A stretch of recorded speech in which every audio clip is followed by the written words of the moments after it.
how are you? Hope you're fine. This is the Shindig Show. 10, 9, 8, 7, 6, 5, 4, 3. Good luck, studio. Oh, it's the Shy Life podcast. Oh, there's going to be some drama ahead. All I wanted was a pie, and then I hatched out of an egg. Okay, bring the mic over. He's ready to record. I see your mental condition is improving. Is it metaphorical? Is it deep? Is it deep? Oh boy, he said all that shy is right. Blimey, Governor, it's the Shy Life podcast. Hello, Paul.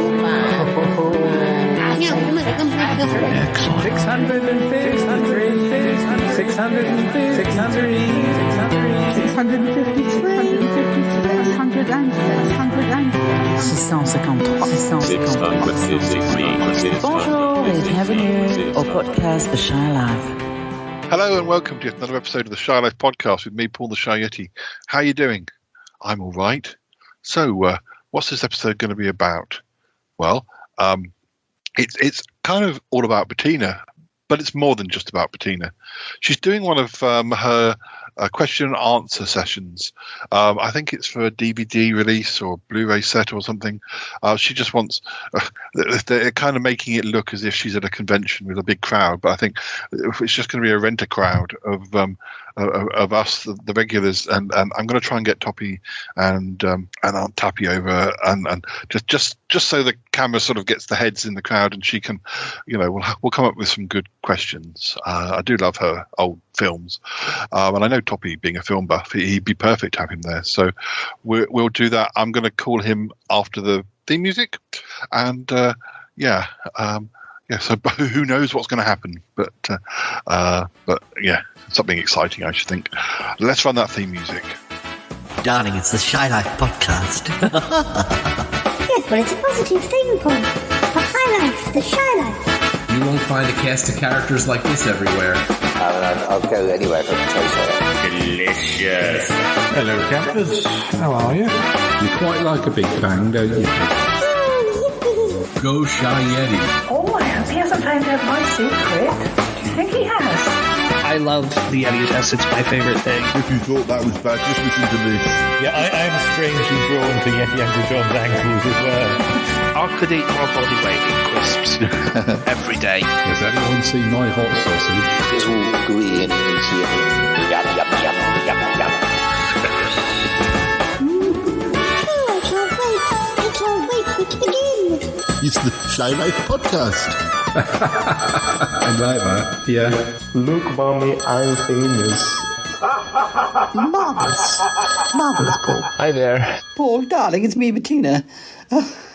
How are you?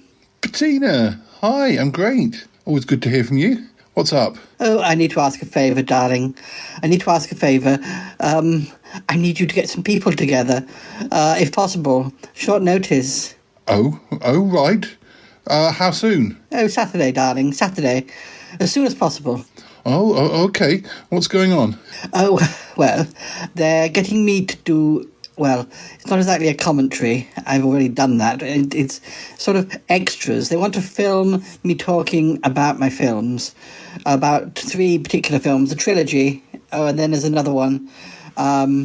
Yes, people asking questions or that sort of thing. They're going to make it look like it's a convention, but actually, they'll just be zooming in quite close. Oh, okay. I'll see who I can get. I'm pretty sure that Cromitty and Yeti Uncle John will be free, and I'll call Toppy and Tappy. Oh, darling, please do, because Tappy actually features as a background artiste in the trilogy. Oh, which trilogy is this? Oh, darling, I don't know if you've seen them. It's the Mystery Trilogy. Oh, the Mystery Trilogy. I think I've heard of that. Yes, darling. They're from the early 70s, darling. The Mystery of the Badger with the Wonky Eye, The Mystery of the Sadistic Camel, and The Mystery of the Screaming Hen. I've definitely heard of that last one. Yes, I think that's probably the most popular. So, yes, they're releasing them as a Blu-ray triple bill, and they need some extras, so... Oh, well, that sounds marvellous. I'll give Toppy a ring, and I'll ask the others, and, yeah, all right. Thank you, darling. Saturday around noon, but I'll text you more details. All right. Cheers, Bettina. Thanks. Thank you, darling. Goodbye.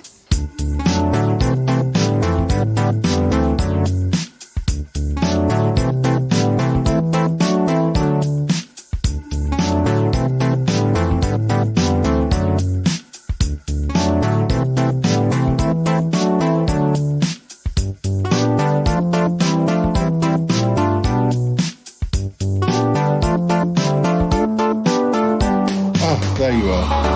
Oh, what's up, Paul? I was just looking for you, that's all. Oh, yes. Yes, what's going on? You weren't answering your phone. I was telling bedtime stories to the magpies. Bedtime stories? It's only 7 o'clock. The magpies have a very early night, Paul. Well, I need to ask you a favour. Have you seen Cromitty? Yeah, Cromitty's actually here with me. Hello, Paul. I was just listening to the stories too. Oh, great. I'm glad I've got you both here. Are you free Saturday? Yes. Oh, yes, absolutely. Well, Bettina needs us to be a rent a crowd. I'm going to call Toppy as well. And anyone else I can. I think she's going to be putting out a message on Twitter to her Twitter fans for people to show up. But she wants a few people that she actually knows to ask questions just in case. Oh, it sounds marvellous. Oh, right. I haven't seen many of her films. It doesn't matter. Just generic questions. What was your favourite moment, or what was your favourite costume, or anything like that. All right, then. Yes, I can be there. Oh, yes, so can I. Do you want me to bring the magpies? No, Yeti Uncle John, please don't bring the magpies. That's really not the vibe they're going for. All right. Oh, dear, Yeti Uncle John. Anyway, I've got to go. I've got to ring Toppy. All right. We'll get back to reading these stories. Oh, yes, they're so good. They make me feel so sleepy. I'll probably end up falling asleep in your magpie hut tonight, Yeti Uncle John. Oh, I'm not against that. Oh, no. Well, I must call Martin and Tallulah as well. I think they're going to be very busy. I was speaking to Reginald earlier, and he said there's all sorts of things going on. Something about a festival they're working on. Oh, right. Well, I might try or I might not, but... Okay, I've got to ring Toppy and Tappy first, though. Yes, well, I hope there's food. This thing, I'm sure there will be food. Oh, well, that's all right, then. All right. See you later, Paul. See you later, Yeti Uncle John. Bye, Cromitty. Goodbye. Hello, Toppy. Toppy, is that you there? Yeah. Oh, hey, Paul. Hi. Are you free on Saturday? Saturday. Let me look at my yeah, I'm free. Great. Now, it's we want you over here. I know Ick's not around, but when he departed, we found a spare, basically. How convenient. Well, it's only a small little ship. It was his spare. It was behind a bush. Okay. But I mean, the whole business with Ick, that's another business altogether. We don't want to get into that today. It's not about Ick or fake Icks or other dimensions. No. But it's lucky for us. He left that behind. Yes. Well, I mean, of course, turns out that the Ick that left us wasn't even our Ick. The real Ick is still out there somewhere. We need to get the real Ick back. But I know, but one plot at a time, Paul. Yeah, exactly. So we don't worry about that. We just luckily have the little spaceship to get you over here. Now it's wait a minute. It's the little spaceship that's automatically controlled and piloted, right? Yes. Okay, good. Yeah. Well, I won't be coming over with it. I'll be sitting at my laptop and directing it over to you, and then bringing you back. But it moves just as fast, I think, as Ick's spaceship. Wonderful. All right. Anyway, is Aunt Tappy free as well? Well, probably. I'll have to talk to her, but probably. Yeah, well, I'll tell you what it's about. Now, Bettina is doing like a question answer panel. It's going to be videoed. It's for a DVD release of some of her old films from the 60s and 70s. And but of course, we haven't got a convention or a proper sort of event, so we're being asked to be like rent a crowd. I'm having to sort of arrange it at short notice because she didn't even know they wanted to do this. It's just for like one of the extras or a commentary. We just need to ask questions. I know you haven't seen. I know you've seen quite a lot of her films, but you haven't seen all of them. But any questions? I mean, you're the obvious person to ask because of your love of films. I don't know. It sounds like fun to me. I'm sure Aunt Tappy will be game. Yeah. Well, we've put out. Well, I think she has put out to her fans on Twitter. You know, people can just turn up. So we might get a big crowd, or it might just be, the regulars, and I'll see who turns up. Really. Yeah. But every once in a while on the late night show, some horror host will put on one of Bettina's movies. That's how I usually catch them. Yeah. Well, Saturday, we'll get the ship over to you early. I think recording's sort of just after lunch, about 2:00. So we've got time to get here and stuff. But we'll all right. sort you out with lunch. And all that okay, gosh, I guess I better think of some questions. Yeah. Okay, I'm trying to think let me tell you what the films are.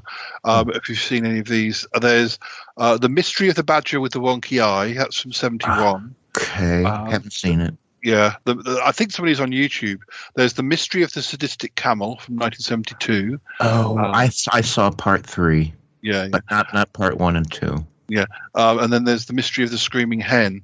I think this was a series she did where she's playing the same character. But and apparently there's also The Werewolf of the Bloody Bread and the Werebeast of the Bloody Bread and oh my goodness! The Werebeast of the Bloody Bed and Breakfast from 1965. Say that 3 times fast. Yes. Oh, I don't know. I think that must be for a separate release because those first 3 mystery ones make sense of being grouped together. But that was highly censored in the U.S., so I've seen a very cut version. I think they might. You'll probably end up with a free copy of the Blu-ray sets or whatever. Anyway, so by way of payment. So, anyway, like that. Yeah. Any questions you can think of would be great. I'll try. Aunt Tappy. Bettina called Aunt Tappy, and Aunt Tappy's an extra in the background in quite a few of those. I don't know. Yeah, I would have thought that makes perfect sense because early 70s was prime sort of Bettina and Tappy time, first time round, wasn't it? So, I've heard the stories. Yeah. I think 65 for that fourth one is probably about the time that they knew. So she's probably not necessarily in that one because I think they met around the same time as around the end of Bettina's marriage to Max Dupre. But I think sort of mid 60s they met. But yeah, by those early 70s ones, she's bound. We'll have to look out. It'll be great. So cool. Okay, well, we'll see you later. And listeners, I'm going to play some music now, or insert something just to break the scene. And next time you hear us, we'll be at the event. All right. Yeah, at the event. Just play along. Okay. All right. See you on Saturday, Tommy. Okay. Okay. Bye for now. Bye. Bye.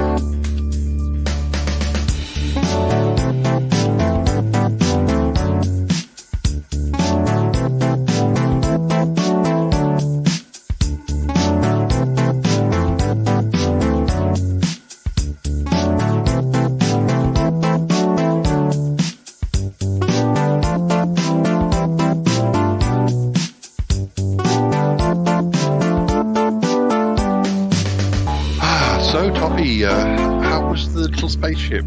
Was it okay? Little? It was very little. My toes are still cramped. Yeah. I hope Aunt Tappy's not cross with me. No, but she had to ride on my lap. Oh, gosh. Well, I suppose we have to just be glad that we've got the device to get you over here and things. Yeah. I'm not complaining. We'll be okay. Yeah. Ow. Yeah. Not many people here yet, is there? I can't even see any of my lot. You didn't get us here on the wrong day, did you? No. I can see Bettina. Hi, Bettina. And she is? Oh, darlings, thank you so much for being here. Oh dear. I think there are people arriving. I've just shown Aunt Tappy the so she can powder her nose, because even though she'll mainly be on the back of her head, she still wants to powder her nose. I know. Sounds like Aunt Tappy. Yeah, that's fine. I'm sure. I think Uncle John said he's definitely coming. Cromitty's definitely coming. Maybe even Martin Tallulah. Or August should be here somewhere, but. Oh yes, darling. I know. Well, August is definitely here. I wouldn't put up with it any other way, darling. Oh, there you all are. Oh, hello, Paul, dear. Hello. Sorry about the cramped spaceship, but at least you're here. It was fine. I'm just a slight bit of a thing. Yeah. Oh, darling. Would you like a drink, Tappy, darling? Come with me. I'll get you a drink. Oh, you know I would, dear. Lead on. We'll be back in a minute. I think we're starting in about half an hour. All right. All right. Could you get us a drink? We might have to go and get our own drinks. Yeah. I was just thinking. Whilst we've got time to kill, I just found this little notepad the other day.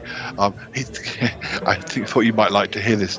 It's got all the nicknames that I've called Dealey over the years. Oh, really? Yeah. But it's actually a bit of a sort of. You can almost see I don't want to big it up, but it's almost like you can see a development as the names change. But shall I tell you? Yeah. Well, because obviously you've got Dealey, and then you've got Deals. That's one of my favorite. Yeah. We've got. What's your deals? What's your deals? Yeah. Isn't that funny? Then you've got Mr. Cute Thing, and also Mr. Cute Mr. Mouseface. We often called him the Mouse because he used to sort of have a squeaky meow when he was younger. So Mouse is definitely one that he gets called. And also Mishka, which I think may be Russian for mouse. Mouse-faced killer. Not that he's ever killed anything. Yeah. Pigeon. Pigeon. I can't really explain why I call him Pigeon, except it's an endearment. And then it's the obvious ones like handsome, pretty, beautiful, which are a bit generic. But pumpkin. Yeah. Pumpkin, and sometimes pumpkin pie. Do you ever go like this, Paul? Do you ever go like pumpkin instead of pumpkin? Do you ever go like pumpkin? Here, pumpkin. Do you ever do that? No, but it's something that'll probably end up on the list. We haven't yet. But we've also got pumpkin chicken, pickle chicken, and sweet little chicken. And pumpkin pickle. You see that it's how the words all kind of different. Then there's the ickle pickle pumpkin pie sometimes. I loved all the pickle names. Yeah. So then this is about another 50. But we've got dog or doggy, because I think he's quite doggy. I think he's got doggy traits. Like if the postman comes, he runs to the door. But he doesn't sort of pick up the mail or anything. But then beast or beastling when he's being naughty. But also puppy or puppa. But sometimes that has changed from the puppa thing to puppa kitten. Like puppa, like as a father, puppa kitten. Wow, this is a lot of nicknames. I'm embarrassed to tell you that the first cat I had, all I called him was Cat. Seriously. I mean, this is over an 18-year period. Some of them don't get used much now, but I note them down every time I realise there's one that's kind of sticking for a while. But we've also got one of my first housemates, when he was very little, used to call him Gigi rather than Dealey. We also sometimes call him Bobble, but that's a nickname from a sitcom called Friday Night Dinner, where somebody calls them Bob. So we sometimes call that's like an endearing sort of. But then wait till you hear some of these ones. Princess Pooh Tail. Oh. Well, that's because he had an accident Evans. Oh, say no more. Yeah, but also Dealey Von Squeak of the Von Squeak Family Singers, or the Von Squeak Family Squeakers, depending on how we're feeling. Then there's Mr. Pink Nose, Little Minnow, the Little Prince, Pretty Little Fish Finger, and the Sleepy Weasel. That's another one. And then, but there's just a few more. The Sugar Mouse, or sometimes we say, "Oh, can you hear the screech of the Sugar Mouse?" Then there's Bubba and Bubs and Honey and Mr. Poo Poo. And also just Pooh. Oh, and the Furry Sausage. The Furry Sausage. And Little Wiggle. And then more recently we've had things like a variation on Boo Boo Baby. There's Bubba Boo and Baba Boo, and Baby Boo and Hunna Boo. Oh wow! I just thought of one. Maybe you can, initiate to start a nickname in the future. This is a good one. This is a good one, Paul. Caddy McCatface. Oh yeah. How about that? That would be very good. Yeah. Paul, You're not sharing Dealey's nicknames with Toppy again. Oh, I'm very sorry, Toppy. You must be bored sick. No nonsense. I've been enjoying it mostly. Yeah. Huh? Well, what? When does this recording stuff begin then, Paul? Well, I think soon. I mean, we've seen Bettina. Aunt Tappy is getting them. Well, they're getting a drink, and so I think we probably need to get a drink, and hopefully by the time we've done that, they'll be recording. Yeah. Uncle John. Before, tell me if you think this is a good cat nickname. Yeah. Caddy McCatface. That's the best one I heard all day. Yeah. All right. See, Paul? Very good. Yeah. Well, it is good. We just have to start using it so it can join the list. But well, how long is this whole thing going on? It's like 4 films. It's not a commentary. It's not going to be like 8 hours or something. No. This is for like extras, and I think she's already done the commentary. This is more like they wanted like it to look like she's a convention. There's not that many people here. Yeah, I know, but the camera will be close on the backs of our heads and close up on people asking questions. I hope you got some questions yet, Uncle John. Oh, yes, I have. And who where is everybody else? Oh, Cromitty's definitely here. Good. What about August? Yeah, I think I saw him too. He's painting as people come in. Oh, well, that'd be good. They can put that in the extras as well. Yes. Hello. How are you? Oh, Toppy, how are you? I'm good. Oh, it's good to see you. Have you seen any of these films? I've only seen bits, but I'm sure there'll be questions. I've got questions. They're a bit generic questions, but let's see. I've seen quite a few. Don't remember a lot about them, but by the way, boys, Cromley, Uncle John, can you just maybe share some of your questions with me, because I had a hard time coming up with them. Is that all? Do you have something to share with me? Yes. What was it like working with the lead actor, even if you can't remember who the lead actor is? What about the fashions? Tell us an anecdote from behind the scenes. Or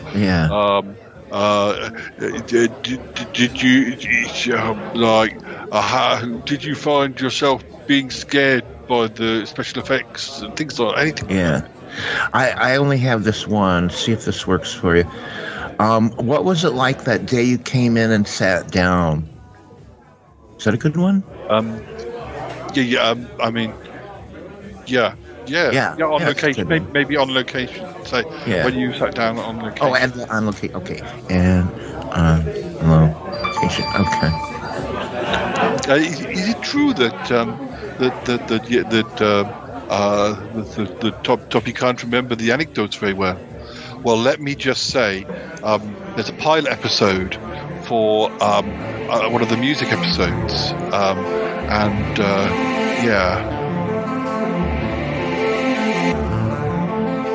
Well, of course, we're talking about 1983, and of course, 1983 was a great year for music, wasn't it, Toppy?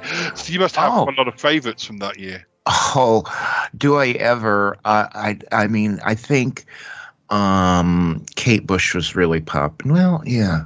No. No. Well, she was around. She was certainly around in '83. Okay. Yeah, I mean, I bet you were a big fan of like Culture Club, Duran Duran. I forgot about them. Yeah, I can imagine you probably dressed like all of Duran Duran or something. Yeah. And I remember something called Inspect Mode.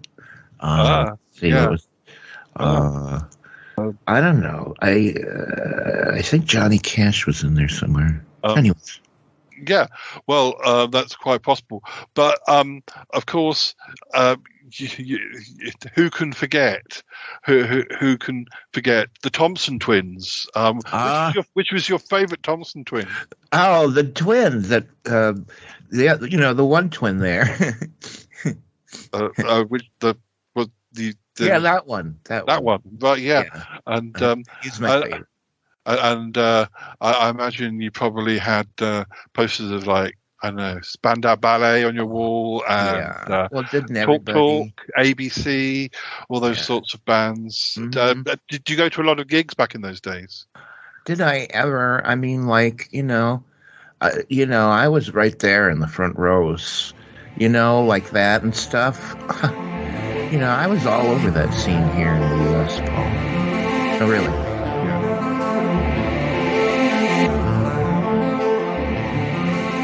Oh, I see now what you mean.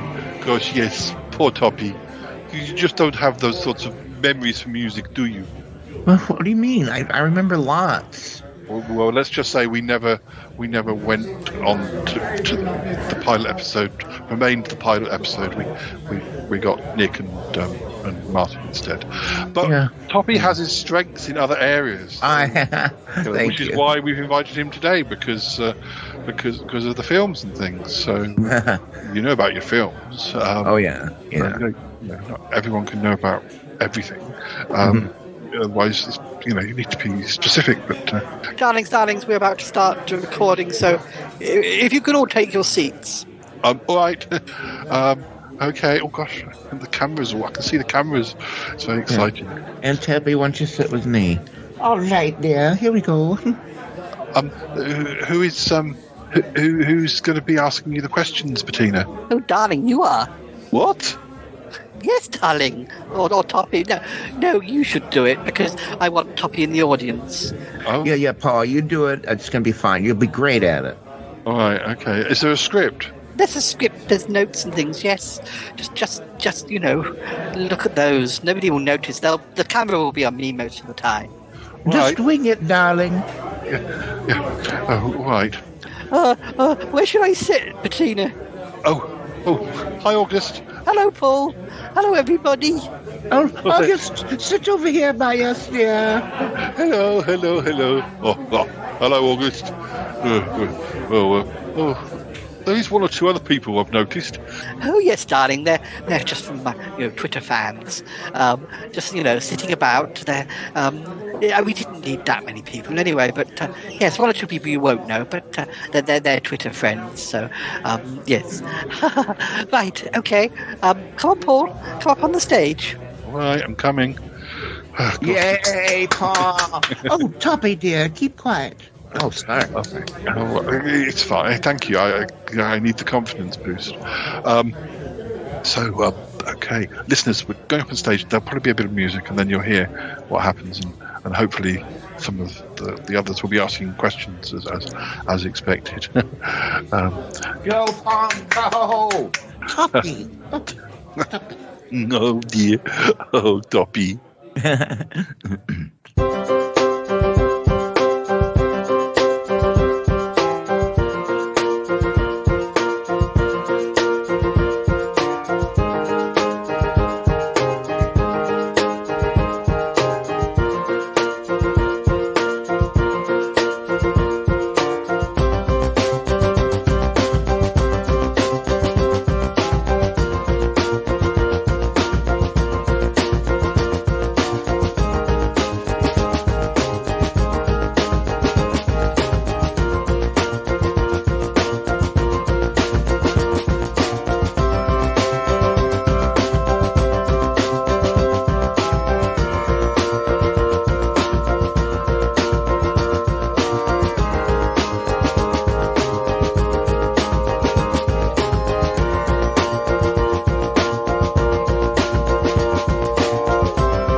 Well, thank you all for being here. My name is Paul of the Shy Yeti, and I'm here to speak with Bettina about 3 films, and which are part of the Mystery Trilogy. Isn't that right, Bettina? Oh, yes, darling. The Mystery Trilogy. Well, going through them, we've got The Mystery of the Badger with the Wonky Eye from 1971. Oh, yes, darling. A real favourite. And The Mystery of the Sadistic Camel from 1972. Oh, yes, another favourite. And finally, The Mystery of the Screaming Hen from 1973. Oh, that was the scariest of them all. Yes. So this is a trilogy that you're particularly fond of. Oh, absolutely, yes. Oh, well, because I was playing, I was playing like a detective, Lucretia Honeypot, and she was in all 3 films, and the early 70s, the fashions were quite over the top, but very colourful, and but what I should add is, and I don't know whether I can get her up on stage, but my dear friend Tappy, who was my friend at the time, she didn't have a leading role, but she played bit parts, I think, in all 3 of the films. Tappy, will you come up on stage? Or I'd be delighted. Oh, here we go. Oh, my goodness, how exciting. Yes, I remember all those movies, that trilogy very well. Yeah. And I thought it was fascinating how they were shot at all the same time. Just, budget saving. That was a thing they did, Paul dear. In the movies, you wouldn't know. But anyways, it was thrilling. I've had several background roles. You'll see me. And the key is to look for my red purse. Oh, dear. I think they even linked that in with the plot lines, didn't they? And you were like a waitress. Yes, was that in the Badger one? And the Badger. That's right. That's right, Paul. You have a good memory. Well, there were 2 bags that looked exactly alike, and one had the poison raisins in it, and the other was mine, and they got switched. And oh my goodness. You know what they call that, Paul dear, in the movie business? You wouldn't know, but it's called a MacGuffin. It's just a little thing that doesn't mean all that much, really, but it moves the plot along. Is that right, Bettina? Yes, darling. Yes, darling. And then in the Mystery of the Sadistic Camel, you played like a bride at a wedding. Oh, I tripped on the tool and ran right into the man with the knife. That was a close call. Oh, darling, yes. And in the Mystery of the Screaming Hen, I think you were a policewoman, which, for the times, was quite, because I was the investigator. I was there for the comic relief, dear. Oh, was that you? I don't know. Well, perhaps viewers and listeners don't realise that although it was made up to look as if it was filmed in London, all 3 of these films were actually recorded in Vancouver, as I recall. Vancouver. I think that was it. I wasn't Ontario. I can't remember now. They're both the same. I don't know. Yes, and although there were scenes in the Mystery of the Sadistic Camel where we were supposed to be in the desert, but we just found a beach near, it wasn't the Middle East at all. No, isn't that clever the way we did that? A lot of people sort of are used to these sorts of films being made in Italy, but was that not who was the company behind these films? Well, darling, there was Italian money, that's for sure, but they were trying to sort of, it's all very well, to film in Italy, but they also wanted to appeal to the American audience, sort of moving away just from a European audience. So, and things often get recorded in Canada when they're trying to do America on the cheap, as it were. The thing I remember that was quite funny, Bettina, is the way nobody ever got a license to film anywhere, and we had to run into it and then run away before we were caught. Oh, that was exciting. Yeah, I've heard it. I've heard other sort of film producers say that sometimes when they did stunts or they did things with cars, and they just would never have got the right strips. They just like turn the camera on, do it, and then get out of there. Of course, it was very much like that when I made Sutton Park. I don't want to discuss Sutton Park because it's not what we're here for, but my filmmaking was very much a lower budget version of that sort of thing, where we just turned up and filmed. And yes. Well, the thing is, with low budget productions, sometimes some films, they have like a set, and it becomes quite obvious. Some like, I love them, but soap operas often they have sets and it's quite clearly a studio. But with very low budget, they it's just cheaper to film in people's houses. So at least the sets look realistic. Yes, I think that's because it was. Besides, almost all the scenes were filmed outside because we couldn't afford very many lights to light. Oh, anyway, so that was fun. Yes. And the cast was largely similar throughout those three films, or you Bettina was playing the Lucretia Honeypot, but a lot of the other actors were in each film not necessarily playing the same characters. So it must have been quite a nice little group of you. Well, I'd say yes, except some were nicer than others, dear. Some people didn't think that I deserved to be in the lead, even though I had done, by the 70s, I'd been the lead actress in quite a few of these sorts of films. I as you know, I mainly was in thrillers and horror films, and there were one or two people who thought that they should have had my part, but I remember darling Tappy. She was always sort of, fiercely defending me, weren't she, when I was busy. I don't think people realised that we were such good friends, so they might be bitching about me, and then, Tappy would turn up, and, yeah. Well, I wasn't going to put up with that, dear. No, not with you, dear. Oh, I had your back. Yes, I did. Yeah, and your front. Well, I mean, it's a nice. I mean, you're always going to get those sorts of people, aren't you? Now and again. I don't suppose those are the actresses or actors that are sitting on a stage talking about their films years later, because probably if they had that sort of attitude, they never went very far. Now, I remember a particularly nasty bunch of press people with their cameras and questions, and I reached into the red purse and found those poison raisins, and I pelted them with it.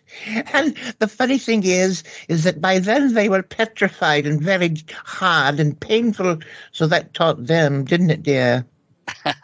Oh, yes, darling. I think you gave one gentleman who remained nameless a black eye. It went right into his eye. I didn't even do it on purpose, but wasn't that fun? Oh, it served him right. Oh, dear. Well, I particularly want to ask about the mystery of the screaming hen. Now, of those three, I don't know if it's just because it was the later of the three. That's got some really scary moments, Bettina. There's a couple of like, it was sort of about a serial killer, wasn't it? And when he or she, because we don't know immediately, kills, you sort of see it, but it's the moment when after you see the killing having been done, he or she makes that horrible screaming hen noise like a calling card, which echoes around the streets. It's really chilling.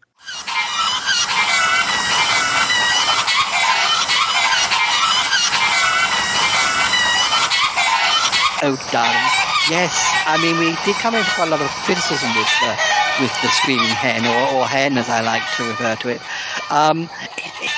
It really did put the shivers down the audience, and some of the special effects were quite ahead of their time. They were quite graphic, although, of course, it's all like food colouring and bits of leftovers from the butchers and things like that. No actors or actresses were harmed in the making of these films. But I've got a question. Yeah, Mr. Smelly. I'm Joe Schmo from Elmira. So my favorite movie is the one with the hen and the hen with the hen. And my friends, well, they happen to be hens, but we catch it all the time. It's on the Late, Late, Late show because, well, they love hens. And my question is, that one scene when the hen is on the bookshelf and you reach for a book and then the hen, like, just pecks your hand and that's the first time you discover the hen. Was that painful? Well, darling, yes. It was a mixture of real hens and puppet hens, and sometimes the real hens were bad enough. They were very pecky, but sometimes the puppeteers played tricks on the actors and actresses by they.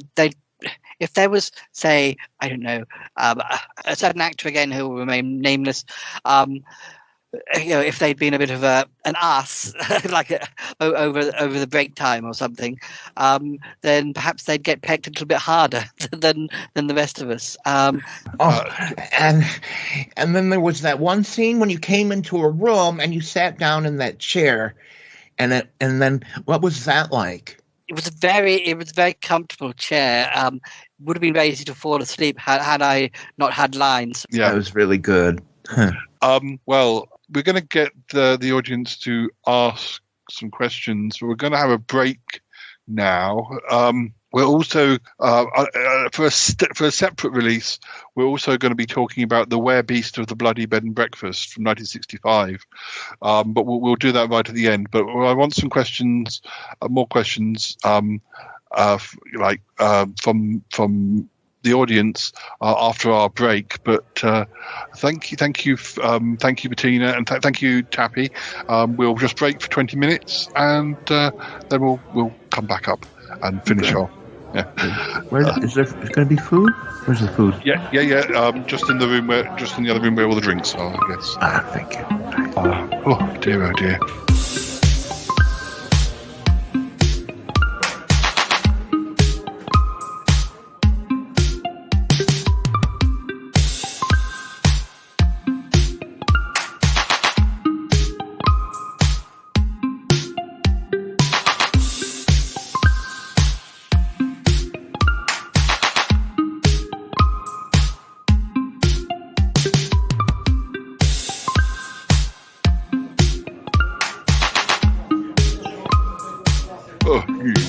There, Paul. I was quite proud of you. Thank you. I hope you're going to keep your questions. We want more questions, but yes. Are you going to get yourself a drink? Oh yeah. Oh, Cromitty's gone to fetch it. Oh, you're not getting him to run around like a little servant for you, are you? No. He offered. What Warren said that there's no harm in. If it's a two-way thing, I'll go and fetch him a drink later. Tuffy, get me a gin and tonic and be snappy about it, dear. Okay. Oh, and one for me as well, please. Thank you. Oh, gosh. Everybody's got their little servants to run around for them today. Oh, yes, well.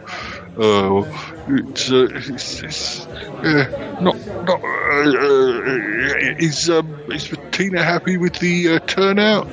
Well, there must be about 20 people here.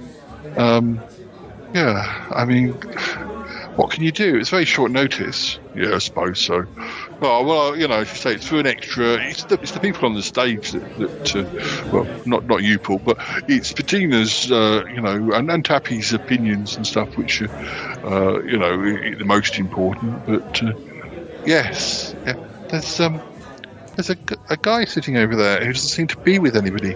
Oh, that'll be one of Bettina's Twitter friends. Oh, right, yeah. Do you think we should go and say hello? I suppose so. Could do. Here's your drink, Aunt Tabby. Oh, thank you, dear. You know, I've noticed, just between you and me and the lamppost, that most of the people sitting around here are rather dull lot, aren't they? They don't have much to say. Yeah, they're cardboard cutouts, you ninny, to flesh out the few people that are really here. Oh, wow. Okay, yeah, you're right. Toppy, can I borrow you for a second? Oh, yeah. Hold my drink, Aunt Tabby. All right, yeah. What? Well, there's a guy who's sitting by his own. I just thought I might go over and say hi, but I'm a bit nervous talking to people by myself. I suggested the idea, and I just thought, maybe he might be a fan of the Smellcast or something. So, no doubt. Yeah, so maybe he knows about the Charlotte podcast too. So maybe, perhaps. Why don't we go and say hello? All right. Hello. Are you enjoying? Your afternoon? Yes. Oh my God. You're a fan of? Well, you must be, I guess. You're a fan of Bettina. Yeah.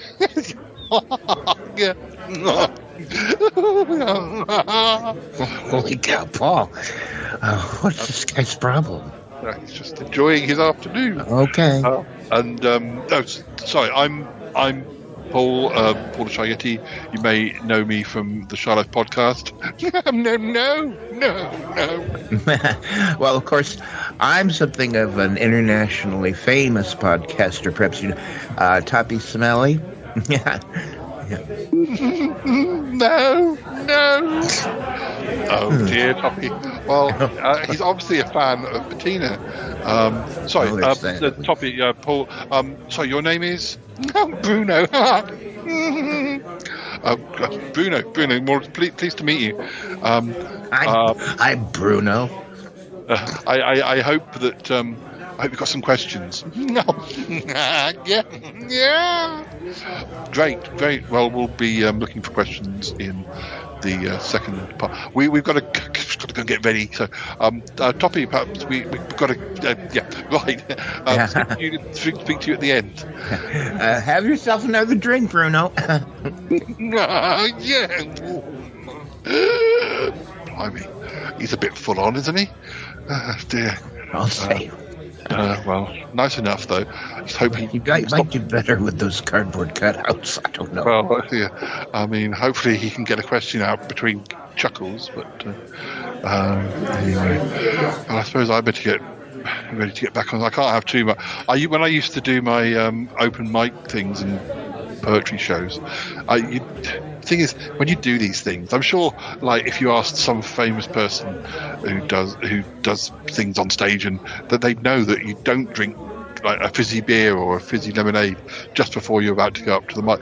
But it took me a few sort of, little shows before I realised that, it's a shame because sometimes people who are my friends would be offering me a drink in the middle of, but then I realised that I'd spend the next 20 minutes or more like burping throughout my whole poetry set. So. Good point. But anyway, August. Oh, hello, Paul. Sorry, I'm just painting, sketching, trying to sketch everybody. Oh, right, good. You didn't play any parts in these films, did you? In the background. I mean, you weren't a prop or anything. Oh no. They wouldn't pay for me to go all the way to Vancouver. So no, I wasn't in those ones. Oh, that's a shame. Oh yes, I know, but never mind. I'm quite happy just to enjoy Bettina's moment in the spotlight. Yeah. I'll always remember when you were that whistling teapot. God, that was good. Oh, thank you, Toppy. Thank you. Oh. Something's not right. I'm sure something's not right. What are you talking about, Cromitty? Something isn't right. I can't quite work it out. I couldn't help but overhear you fellows. What's wrong, dears? Well, I don't know. It's Cromitty. He says something's not right. What is it, Cromitty? Well, it's that guy that Paul and Toby were talking to. There's something not right about him, and I can't place it. Oh, yes, I see him. Oh, what about him? I cannot think. Something just is. I don't know. I almost feel like I've met him before, but I also feel that there is something I cannot work it out. But never mind. Oh, look, I think they're about to start recording again. We better get back in our seats. Yes, indeed. Oh, my.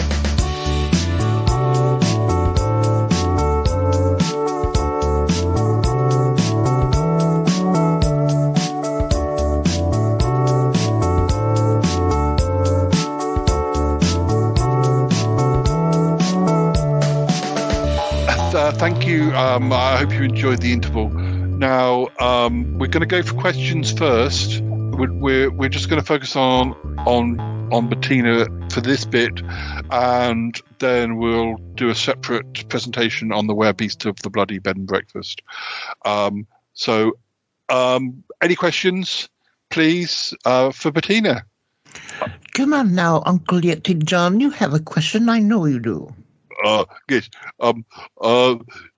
What was your favourite outfit in any of them films, Bettina? Oh, well, darling, I did have some wonderful outfits. There was a little green miniskirt that I wore in, it was in The Mystery of the Badger with the Wonky Eye. It was very on trend. It was that sort of lime green. It was very much the colour.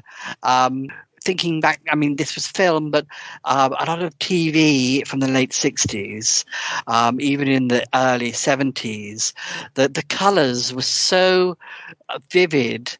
You know, that move from black and white to colour, you'd find if you used the wrong sorts of colours that they would almost begin to strobe.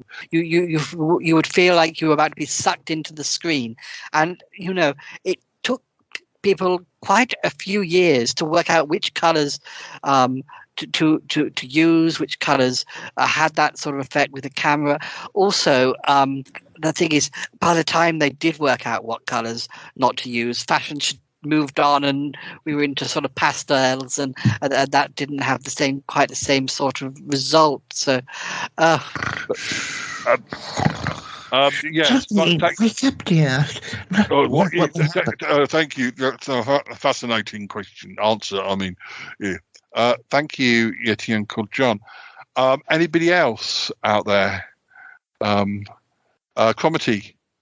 Yes, I wanted to know if the catering was good on any of these films, because I know that sometimes it can be a bit varied.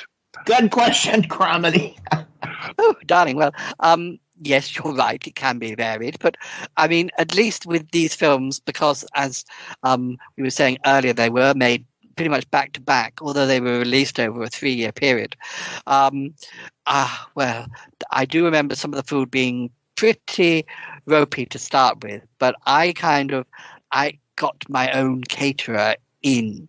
So I was lucky. I could afford to do that. So it started just being a caterer for myself who would do all my favorite sort of French foods and Italian foods. But I sort of slowly got my person to sort of re-educate the caterers, because I didn't want to be sitting there eating glorious food with all my co-stars sitting there eating sort of moldy old sandwiches or something. Well, isn't that funny, dear?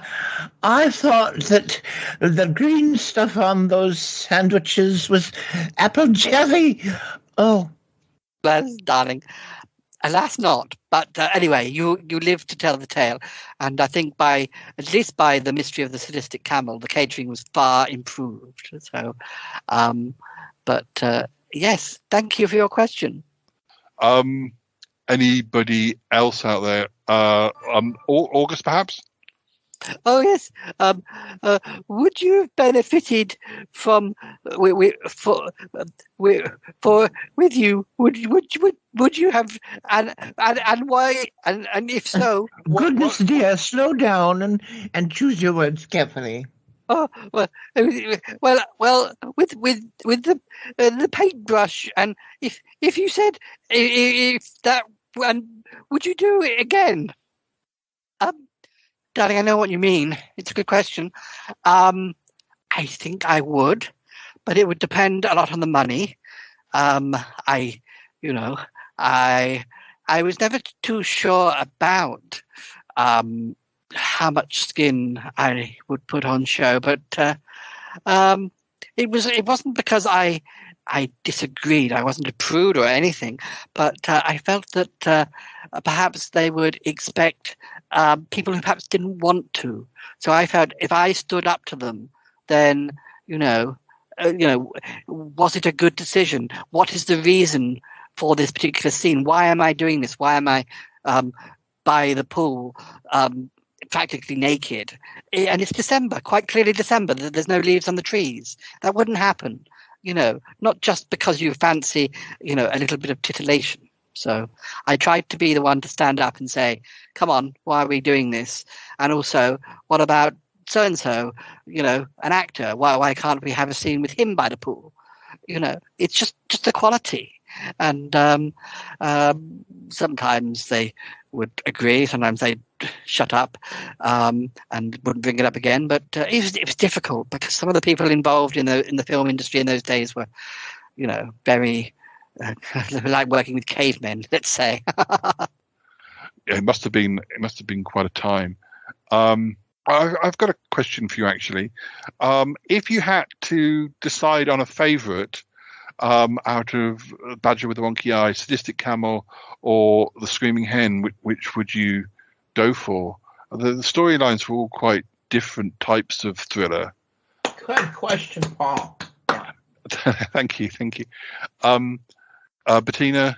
Well, darling, I would probably go for Screaming Hen because that was my favorite. I was just telling you. Thank you, Toppy. I just felt the whole mix of the surreal, the sort of the fact that it was set at I think it was a museum of chickens and hens. I not something that I would ever have thought existed, but it was a bit like today you get those sort of cafes where you can hang out with cats and things. This was set at a sort of a similar type thing about hens and chickens, a bit like Toppy's chicken coop apartment. That's right.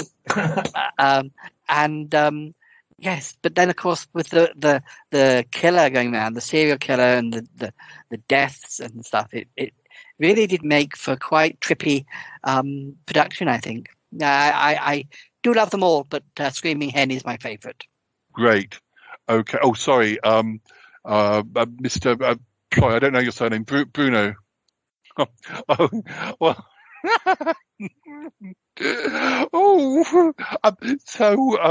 Yeah.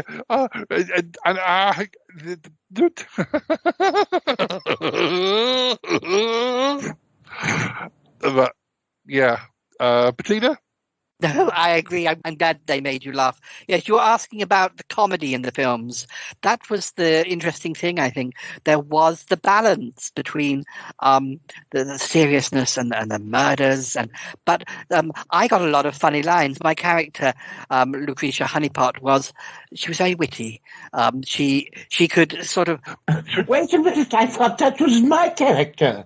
No, I was Lucretia Honeypot. Oh, all right, dear. Oh, darling. I can't remember what you did. You have different names in different productions, but anyway, I think that the good thing about the script was that they made me as funny as the male characters. Now, traditionally, the men get all the funny lines in these sorts of films, but I think it was a bit of a first because I was the lead and I was funny and they dressed me well, but not too provocatively.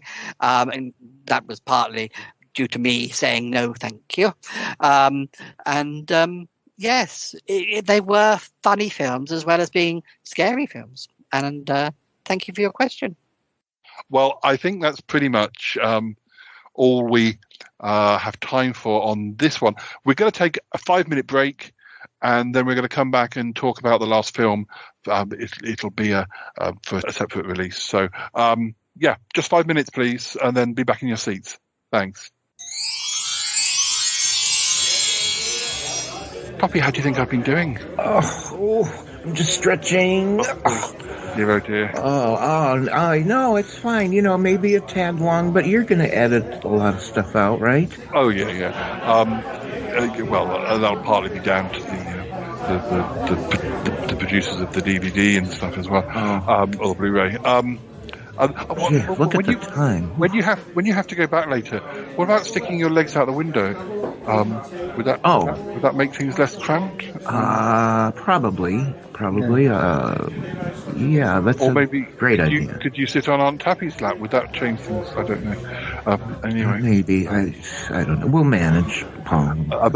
Paul, I've worked out what's wrong, or what's wrong. I didn't know that anything was wrong. Yes, that guy Bruno. I've worked out where I've seen him before, and I just checked. And holy plot twist, Paul! What's going? Oh, this is amazing. Continue. Well, I think he's one of them. Uh-oh. One of who? I think he's a yoga vampire, Paul. What? Oh, no. Those yogurt vampires. I thought they were vanquished. I thought they were vanquished. Well, I did kind of realize what I was... Because if you see around the walls, there's quite a lot of mirrors. And I was looking over him thinking something's not right. And it's because he did have no reflection. Oh my God! Somebody just put a stake in him, for heaven's sake. Just a minute before we go off the. I mean, what has he done wrong? I mean, he isn't hurting anyone. No. I guess not every vampire. Not every vampire is, a horror. He's probably just here to see Bettina, and I suppose. I mean, I guess there's movie lover vampires. I think there must be. I guess. Paul, I don't know. You're always seeing the good in people, but I don't know if he's still a vampire. Yes, but it's daylight and he's not cringing away, so he's probably one of those evolved vampires, and he seems to be laughing and giggling and very jolly. And well, he is jolly, that's for sure. Where has he gone? I think he's left. I can't see.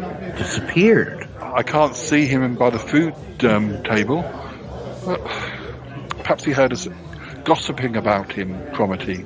Oh, Paul, I think it's fair enough, after our previous experiences.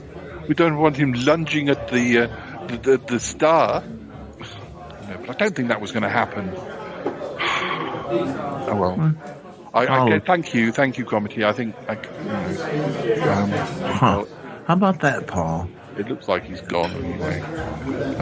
We mustn't mention it. Don't mention it to the ladies. We don't want to. No, absolutely not. Anyway, I'm going to get back on stage for this last bit. So, most curious. Anyway, I'll go back to my seat. Yeah, I'm sorry, Paul. No, don't apologise. Well, you're just keeping an eye out for us, Paul. I know. This is the trouble about asking people off Twitter just to turn up for things like that. You can't bet them beforehand. Anyway, well, I'm sure if we see him, later, then, I don't know what we should do. But he doesn't seem to be providing any threat. Do you think he could have been spying? I don't think he was spying. I think he was just here to talk about hear Bettina talk about the films. Anyway, come on, I've got to go. All right, Paul. Sorry, Paul. No, don't apologise. listeners, this is just going to be a little brief chat with Bettina about a different film for a different release. We just wanted a few sort of extra comments to go with this one. Now, this is an earlier film. It's not connected to the mystery trilogy. It's called The Werewolf or Sorry, can I take that? Can I take that again? Yeah, okay. It's called The Werebeast of the Bloody Bed and Breakfast, and it's from 1965. And this one was filmed in Italy. I believe it was filmed in Milan, Bettina. Yes, darling. One of my earlier films, The Werebeast of the Bloody Bed and Breakfast. We sort of, I remember saying to the director at the time, do they call them bed and breakfasts in Milan? I mean, it's something that's very British. And so don't they call them, I don't know, can't it be just a hotel? But I think there was some, I don't know, some sponsor that came with British money as well. The tourist board of, I don't know, it all very confusing. Not the title that trips off your tongue the most, but it was very good fun. Yes, this was made in black and white. Made in black and white, yes, in Milan, and of course, I was a fashion, like the head of a fashion house. So again, very lucky with the costumes. Now, I do remember my good friend Tappy. Hello, Tappy. I do remember that we had met, perhaps, I don't know, only a month or two before I started filming this. Alas, I couldn't invite for long. Didn't know you well enough, darling, did I? But I made up for it later, I think, didn't I? No, of course you did, yeah. Yeah, but I knew Tappy because she advised me. I had this particular skirt they wanted me to wear, and I didn't like it. Probably had it been 1961, it would have been on trend, but for 65 it was old-fashioned. It made me look like a frumpy old middle-aged housewife. The skirt was far too long, dear. Yes, darling. I was supposed to be head of this fashion house, and I was wearing the clothes of a grandma. Well, not quite, but it didn't fit. It made no sense. I said, "You've got to dress me nicely," and I did get some advice from Tappy. I was able to suggest a few. To be fair, it was quite early days. I probably said more than I should have done, considering that I was relatively new to the business. And, but they listened. I don't know why, but they did. And it was all thanks to Tappy advising. That's wonderful. Yes. And so I looked good. Thank goodness. But alas, black and white. So I did have some lovely colours. There are some stills, which I think might be included in the gallery section of this release, of how colourful the clothes were. But it was more the design that I was keen. The fact the clothes look modern, black and white colour, whatever. And don't forget your pillbox hat, dear. Oh, that was very fashionable. Oh, darling, yes. Sorry, Paul, did you have more questions? Well, yes, I will ask the audience in a second. I believe it was a bit of a troubled production. Well, yes, for a number of reasons. They just couldn't get the look of the werebeast right, because it was like a transformation thing. Somebody in the fashion house was the werebeast, and the transformation was very. They tried a number of things, like sort of fading through camera shots, and the actual makeup was not scary enough, and they had to keep going back and trying to make it scarier. And oh, dear, I remember something else about that. Did you mind? Remember the trouble they had with the raisins in my purse? Well, we had to find stand-ins that time, and all they could find was jelly beans. So, well, of course, that didn't make sense at all, did it, dear? Anyways, go on. Oh, my goodness. Yes, darling, yes. So there was problems from that point of view. Oh, wait. I just remembered I wasn't in that movie. Forget about it. It's all right, darling. We'll use it. We'll use it in the previous bit. Yes. So special effects, makeup problems. There was the usual sort of personality problems. But I was having problems with my first marriage to Max Dupre. That was dreadful, dear. Oh, sorry. Thank you, dear. I've just been brought some tea. Thank you. Yes, I had terrible trouble with my first husband, Max. He was we were breaking up basically. I always remember. I think it was you, Tappy. Yeah, talking to you. You were very good at sort of putting your point. Making me see that I was putting up with poor treatment, and of course I'm actually friends with him again now, so many years later. But troubled times. Ah, well, I'm sorry to hear that, Bettina. So anybody in the audience, questions for Bettina about the werebeast of the bloody bed and breakfast? Anybody out there? Yes, Cromitty here. I just wanted to ask of which moments from this film were your favourite? As I was saying, it was great to be playing the lead, and as I say, this was quite an early production. But there was a moment where I was walking the streets of Milan, and I was being followed. The viewers were meant to think I was being followed by the werebeast and that I was about to be attacked. And the jelly beans. Oh, no, that was a different movie. Darling. I was walking on the streets and I was being followed, but it turned into like a comedy scene or a funny scene because I turned around and it was the chief inspector that had been investigating the murders at the fashion house, and it was sort of like one of those scary, it's all right after all. So, but I just remember recording on the streets of Milan. There was actually quite a lot of people watching us, like members of the public, and they had to be told to shush because I was supposed to be walking down the streets at midnight, and nobody was supposed to be there. But there was a massive crowd one side of the street watching it. Oh dear, we had to keep shushing. Obviously they dubbed music over it, so it hid the fact that there were people there. But I do remember the whole. The whole atmosphere of that scene.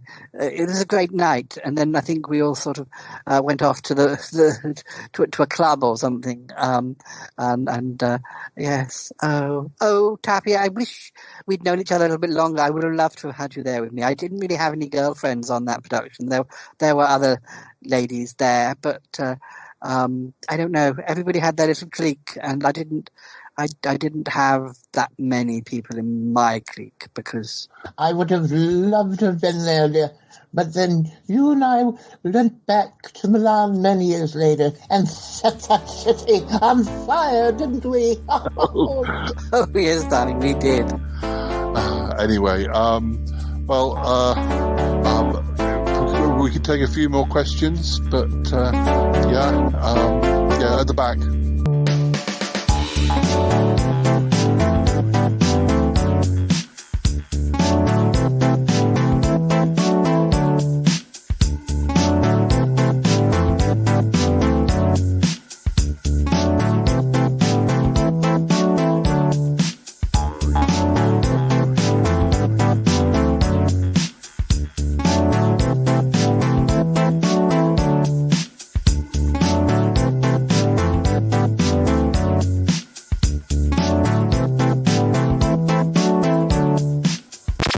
Well, I think that's it, Toppy. I'm so glad you could make it. Still wonder about that Bruno guy. I mean, he does seem to have gone. I wonder.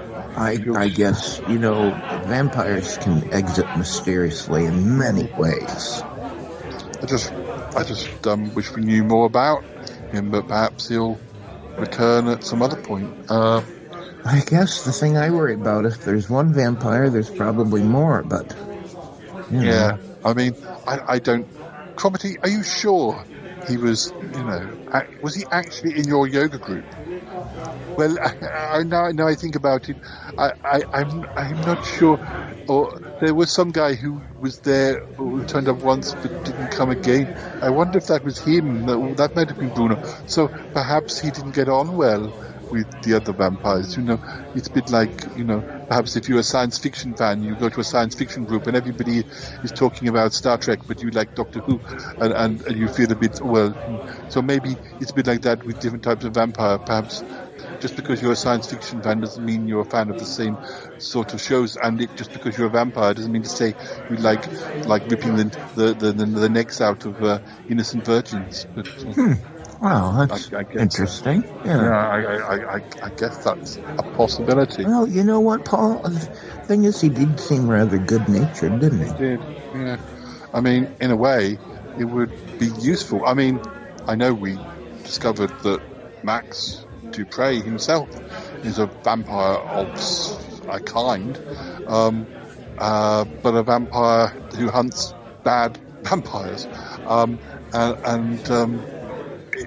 We don't see Max that often, but it would be quite useful to have another friendly vampire.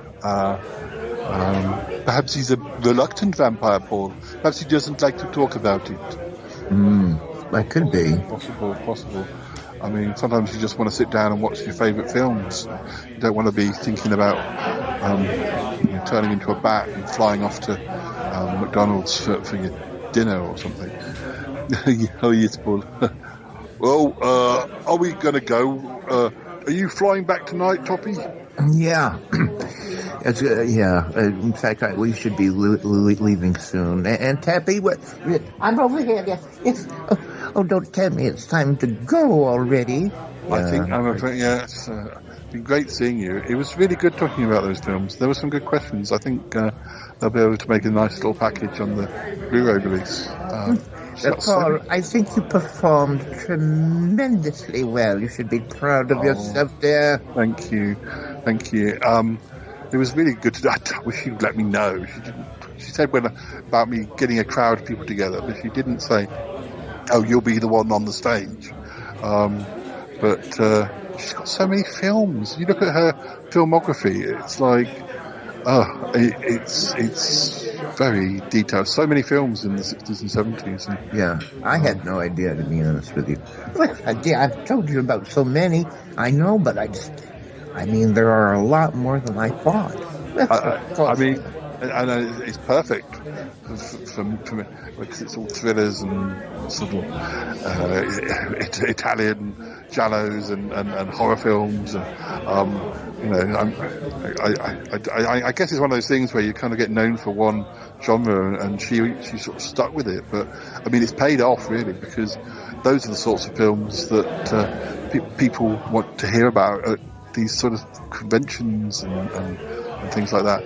I mean, it's all very well doing, I don't know, The Godfather, or I don't know, Kramer versus Kramer or something, Oscar-winning films, but there's a place for schlock movies. Yeah. Oh, yeah, don't you use that word, Toppy. What an ugly word. Oh, I'm sorry. Yeah, but are there so many conventions for the well-made, highly regarded films? They're very highly regarded, but do you get thousands of fans flocking asking for your autograph? If you're I think it's a nice way to sort of spend your retirement. Although she's not actually really retired, but you know what I mean. Oh yes, yeah. Are you talking about me, darlings? You're just only in passing. We're just saying how much we enjoyed today. Oh, I'm so glad. Oh dear. I hope you've been recording this for the podcast, darling. I have. Yes, I have. I hope they'll let me use some of the material in the podcast. Obviously, the actual recording session. we've been here about 5 hours. The podcast won't be that long. But. Yeah, 5 hours. Well, you know what, Bettina dear, I think Toppy wants to go home, so I think we'll bid you adieu. And Bettina, darling, I'm so glad that we celebrated your cinematic works today. Oh, darling, thank you. Me too. Oh, well, Paul, can I say goodbye to the listeners whilst I'm here? You can, yes. Listeners, obviously there'll be a bit more coming up after the music, but we have to get Toppy and Tappy back to the spaceship, and we have to go. All right. So, all right. Well, we may miss out on the many endings that you have. Let's go ahead, Tappy. All right, dear. That'll Bettina. Hugs, kisses, dear. Darling. Goodbye, Paul. Goodbye, Gravity. Bye, everybody. Bye. Oh yeah. Goodbye, Toppy. Bye, Tappy. Oh yes. Goodbye. Yes. So we've got to go. So join us again soon. Plenty of episodes in the can. And we'll say goodbye for now. And I'm sure we'll hear more about Bettina's many other films in the future. But all right, bye-bye for now. Thanks for joining us. Bye-bye.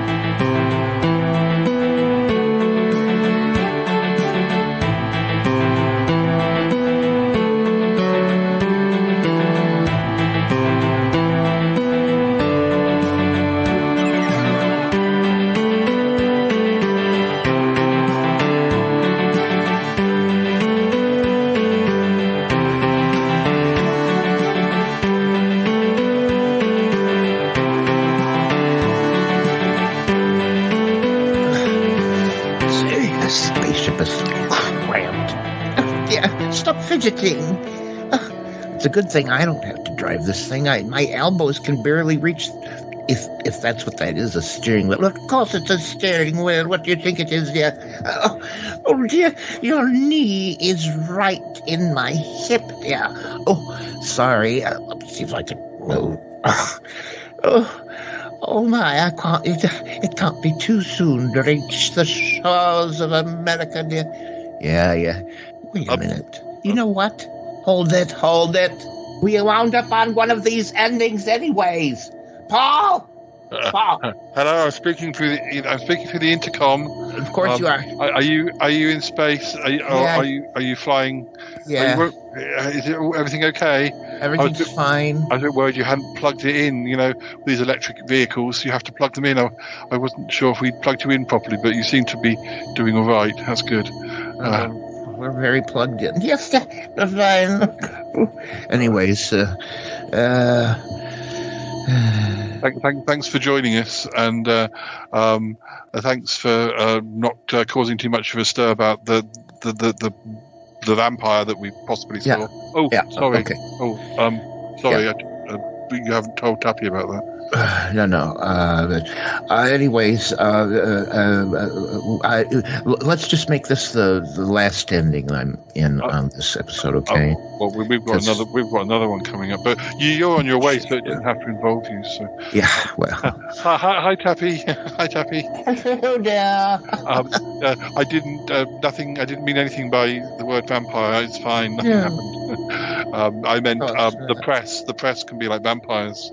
They can, dear. Absolutely. An astute observation, dear.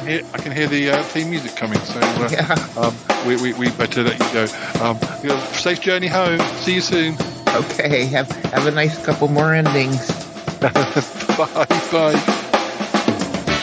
I gotta go now. Bye. Gotta go.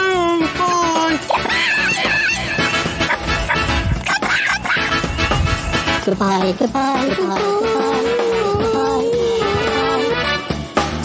It's been good, but yeah, definitely time to come home now. Wow. Really? No kidding. Goodbye. Goodbye.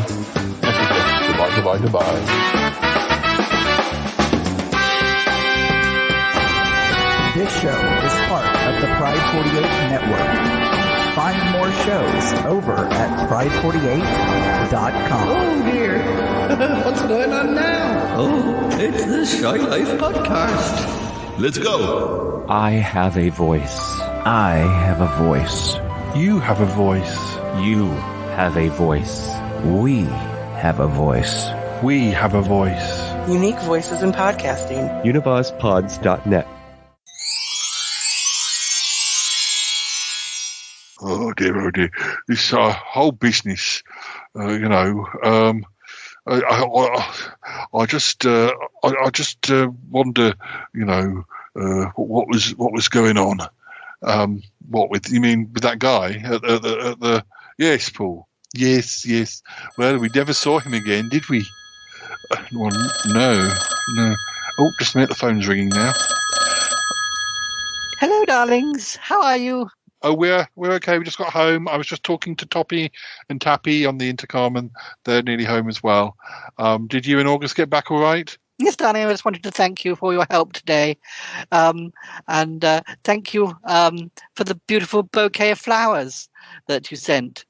Oh, bouquet of flowers? Oh, I presume it was from you. Did we send a bouquet of flowers, guys? I was thinking about it, but I wasn't sure about your allergies, Bettina. Oh, Yeti Uncle John. Oh, darling, I'm so sorry. I might have it. Maybe there's a card with it here. Oh, yes, card. Thank you for all your love from Bruno. Who's Bruno? Oh, Bruno? I think he's one of your Twitter friends. He was actually at the recording. I don't know if you got to speak to him. I didn't. Oh, Bruno. I think I do know the name. Oh, how lovely. Oh, sorry, Paul. I was confused. Why didn't he come and say hello? I'm not sure. He left. He left before the end. I think. I don't know. Yes. Funny guy. Yes. Well. His heart is in the right place. Well, possibly. Oh, darling. Well, anyway, I better go. Yes. Right. Bye now. Speak to you soon. Yes, darling. Oh, dear. Well, interesting. Yes, very interesting. Why is he sending her flowers? I don't know. Bit of a mystery. Bruno. I wonder if we'll hear from him again. Oh, yeah. Oh,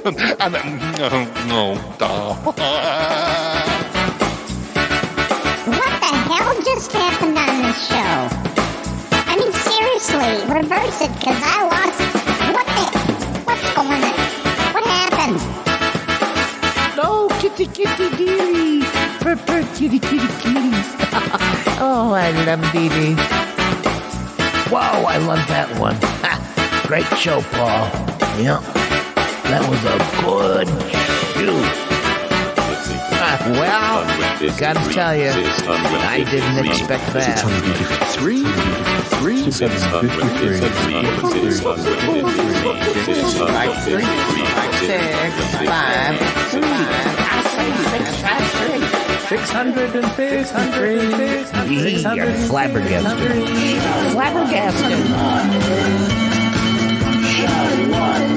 This is just the weirdest thing I've ever heard.